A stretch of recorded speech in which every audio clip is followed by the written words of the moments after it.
আসসালামু আলাইকুম। আমি জাকারিয়া সরকার, শিশু মনোবিজ্ঞানী, শিশু বিকাশ কেন্দ্র, রাজশাহী মেডিকেল কলেজ হাসপাতালে কর্মরত আছি। আমি বিশ্বাস করি যে যদি বাবা মাদের বাচ্চার বিকাশ সম্পর্কে সঠিক তথ্য দেওয়া হয় তাহলে বাবা মারা তাদের সন্তানদেরকে সঠিকভাবে লালন পালন করতে পারবে। সঠিক তথ্যের অভাবে অনেক সন্তানই সঠিকভাবে তার বাবা মার কাছে লালন পালন হয় না।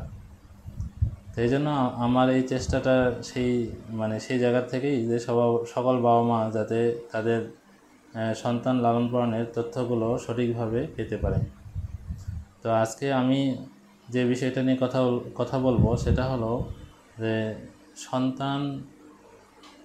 সন্তান অবাধ্য কেন হয়, বা সন্তান রাগ জেদ বেড়ে যায় কিভাবে, এবং এখানে সন্তানরা কি ভাঙচুর করে, অ্যাগ্রেসিভ আচরণ করে, নিয়ম মানতে চায় না, অল্পতে অধৈর্য হয়ে যায়।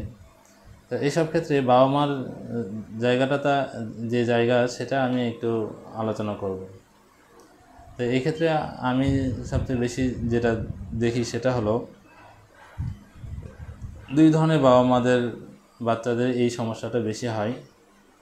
সেটা এক ধরনের বাবা মা হচ্ছে যেসব বাবা মা সন্তানকে শিক্ষা দীক্ষা বা যা কিছু তার শেখানো দরকার সেই সব শেখাতে যে অতিরিক্ত কঠোর আচরণ করেন, অর্থাৎ তারা অল্পতেই রেগে যান, অল্পতেই ধমক দেন এবং অল্পতেই মারধর করেন।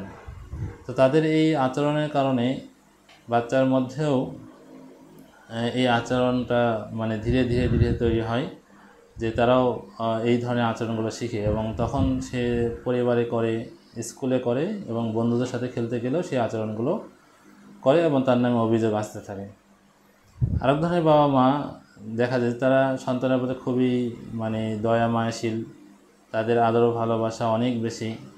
তো এই আদর ভালোবাসা বা সন্তানকে খুশি হাসি আনন্দে রাখতে যে তো তো বাবা মাদের অতিরিক্ত অ্যাগ্রেসিভ আচরণের কারণে যেটা হয়, এক ধরনের যেটা বলতেছিলাম যে বাবা মারা সন্তানের ইচ্ছা মতো চলেন, তাদের সাথে তার খুশি মতো সব আদান প্রদান করেন, খাওয়া দাওয়া, পোশাক আশাক, বিভিন্ন কাজকর্ম, সন্তান যা বলবে ঠিক সেভাবেই তারা সেই ব্যবস্থা করবে। তো এখানে আসলে প্রত্যেকটা জিনিসের ক্ষেত্রেই দিক নির্দেশনা দরকার, গাইডেন্স দরকার। গাইডেন্স ছাড়া যেরকম কোনো কিছু হয় না প্রত্যেকটা কাজে। তো গাইডেন্সটা সঠিকভাবে না থাকার কারণে সন্তান ইচ্ছামতো চলা শেখে, ইচ্ছামতো করা শেখে, এবং সে যা মন চাইবে সেটাই করবে, বলবে। সে আর কারো কোনো নিয়মকানুন মানার করবে না।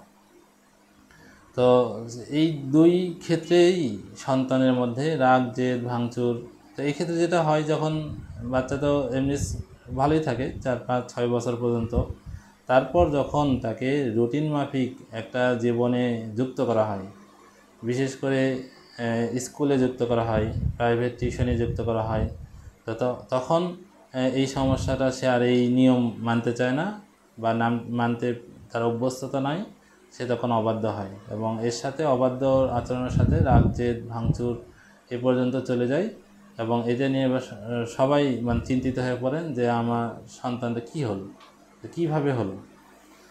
তো আসল কাজটা করার কিন্তু সেই সময়ই করতে হবে, স্কুলে দেওয়ার আগেই। যখন আপনার বাচ্চা যখন থেকে জন্মগ্রহণ করলো এরপর থেকে আপনাকে এই চিন্তাটা রাখতে হবে যে আমার সন্তানকে নিয়ম কানুন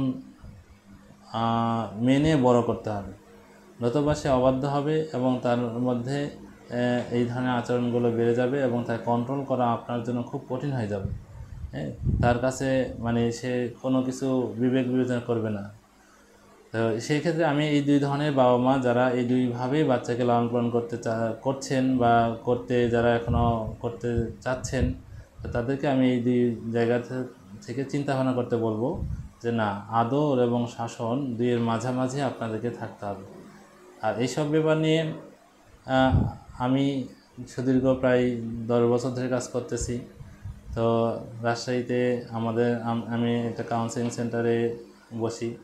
তো আপনারা এই বাচ্চাদেরকে যে কোনো সমস্যা নিয়ে, মানসিক সমস্যা নিয়ে এখানে আসতে পারেন, এবং এখানে আসলে আশা করি আপনি সঠিক তথ্য পাবেন এবং সমস্যার সমাধান পাবেন। তো এই কথাগুলো বলে আমি আমার আজকের বক্তব্য এখানে শেষ করছি। ধন্যবাদ সবাইকে।